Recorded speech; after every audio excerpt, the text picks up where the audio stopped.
What is up guys, Tim Murray here. Today we're going to be looking at the seriously versatile cabinet emulation plugin from ML Sound named MIKKO2.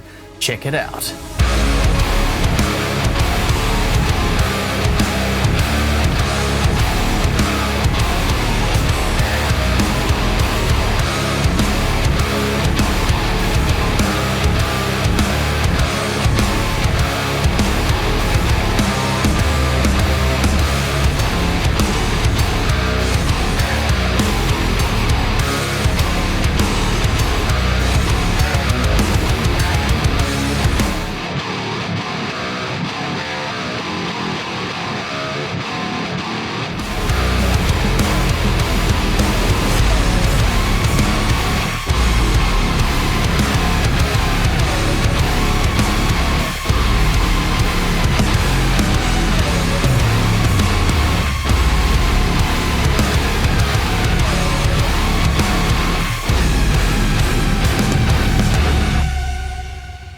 So before this video starts, a massive thank you to ML Sound for sponsoring this video.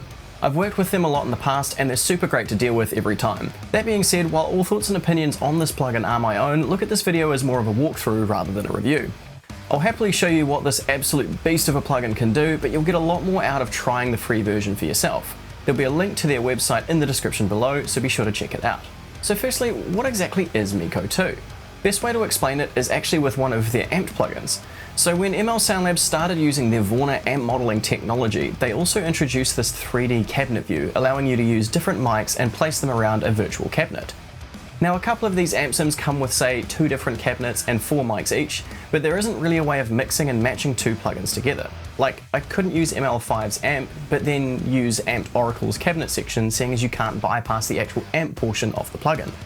Yes, you can load custom impulse responses in the amp plugins directly, but seeing as the impulse response is a static file, you can't then move the impulse response around within that 3D space. This is where MIKKO2 comes to the party.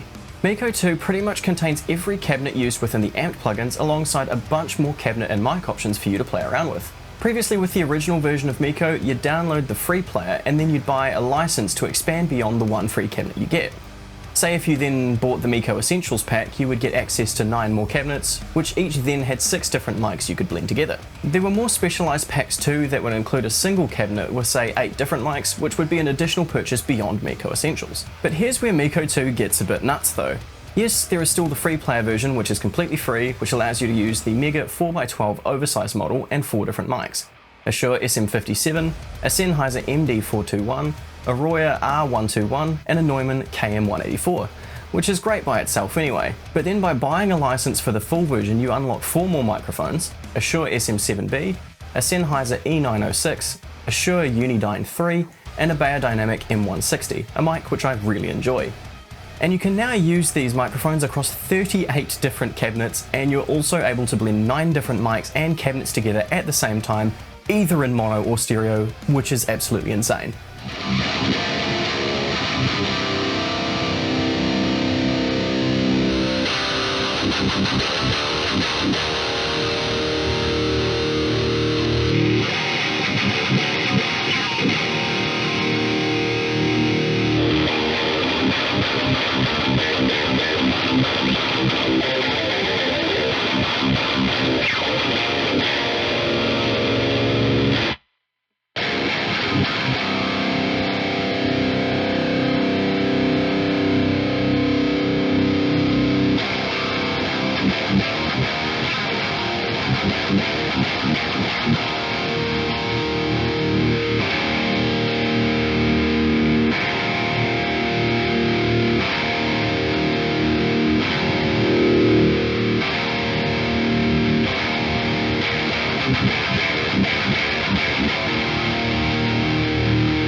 Furthermore, you can export your MIKKO2 settings as impulse response files and then put them on your favorite pieces of gear for live use. For example, the Darkglass Element pedal or the Line 6 HX Stomp.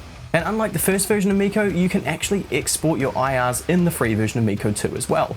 although you are only able to do this twice per session, which isn't really a massive drawback in my eyes. Now there is something I want to draw your attention to before we get into some of the finer details of the plugin. I said the same thing in my video when ML Drums came out, which you can check out via the card up here, but ML SoundLab have been absolutely nailing really simple and effective user interfaces for their plugins. They seem to have taken the approach of keeping their plugins as simple and clean as possible while not sacrificing any features for their more experienced power users. This is a really small thing, but it is something that I seriously appreciate. To put it into perspective, when I was moving one of the mics around on the speaker within the plugin, I subconsciously pressed the Alt key to alter the angle of the mic. The guys at ML didn't tell me about that, and I hadn't read the manual at this point, so I just naturally figured it out. Which gives me a nice segue into discussing the finer details of MIKKO2. So not only do you have the usual controls for position and distance of the microphone to the cabinet, but you've also got the angle and tilt of the microphone built in there as well.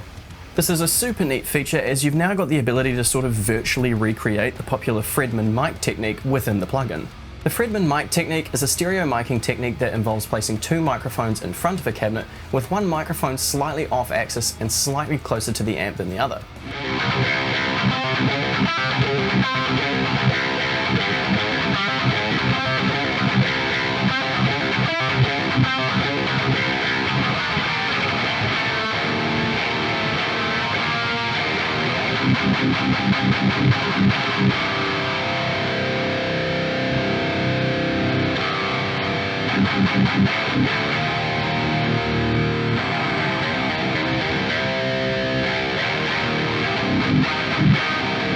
The exact angle can vary depending on the microphones being used and the sound you're trying to achieve, but generally one of the mics should be at a 45-degree angle compared to the other. One thing to be aware of with this technique is that if you don't have the mics pointed directly at the same spot, there is potential for some phase issues to occur. MIKKO2 does have a way of fixing this, however, as there's a latency knob within the plugin which can delay specific mics up to positive or negative 100 microseconds. Below this you also have a simple polarity reverse switch, much like on your standard analog mixing desks. The beauty of MIKKO2 is that while all of these position, tilt, volume and phase adjustments are going on, you've got a real-time EQ curve representation of the impulse response you're creating. Then furthermore to this, you can adjust specific areas of your impulse response by using the 5-band EQ within the plugin.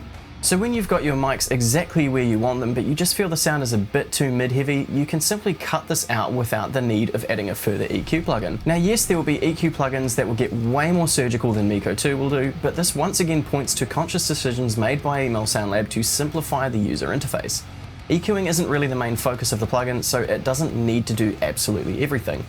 Most engineers have go-to plugins when it comes to certain audio applications anyway, so no need to reinvent the wheel. Plus, if you use the EQ within MIKKO2, this EQ will also get printed onto your impulse responses should you export them, whereas a third-party EQ after MIKKO2 wouldn't be captured, so be wary of that. So the last thing I'm going to discuss is the plugin's MIDI functionality, or at least being able to MIDI map it within your DAW. If you're looking to get creative with your cabinet IRs, you can actually map any of the microphone's parameters to either a MIDI controller or a preset automation in your workstation. So if you wanted to, you could actually slowly automate one of the mic's positions so that your cabinet tone changes midway through a song. I have a controller from DJ Tech Tools that is basically 16 rotary encoders, so I could theoretically map it to control 4 different microphones with one knob for position, distance, tilt, and volume.